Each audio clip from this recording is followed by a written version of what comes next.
أبت إلا أن تلقي كلمة في هذه المناسبة.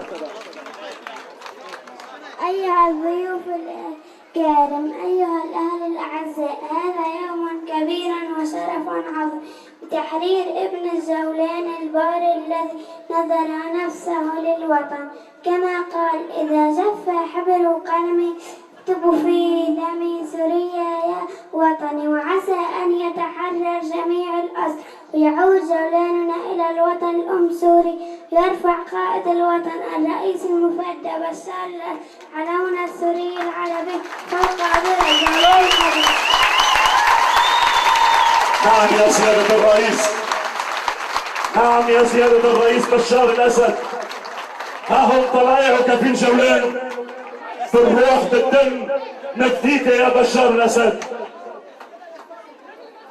أيها الأهل، زار وفد الأكاديمي ضم العشرات من الأساتذة الجامعيين من مختلف الجامعات اللبنانية الرسمية والخاصة، يتقدمهم الآباتي مارون عطلة إلى مقام خلوات البياض في حصبية، حيث كان في استقبالهم حشد من المشايخ، يتقدمهم الشيخ فندي جمال الدين شجاع.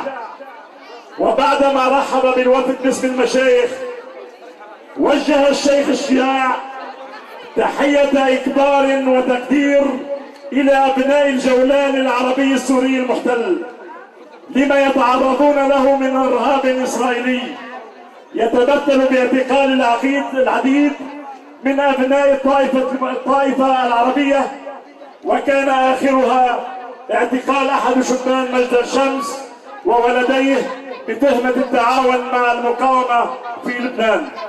وأضاف الشيخ: باسم إخواني في خلوات البياضة ومنطقة حصبية أوجه تحية تقدير ومحبة إلى أهلنا في الجولان الميامين الأوفياء لتاريخهم وتراثهم ووطنهم الأم سوريا، ونقول لهم: الأرض أرضكم، اصبروا ورابطوا وصابروا، وثقوا أن أشد ساعات الليل ظلمة وأقربها إلى طلوع الفجر.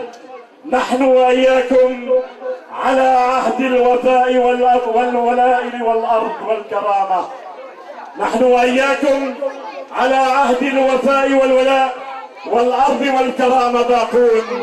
شكرا لك يا شيخ بشاع. كلمة أبناء الجولان.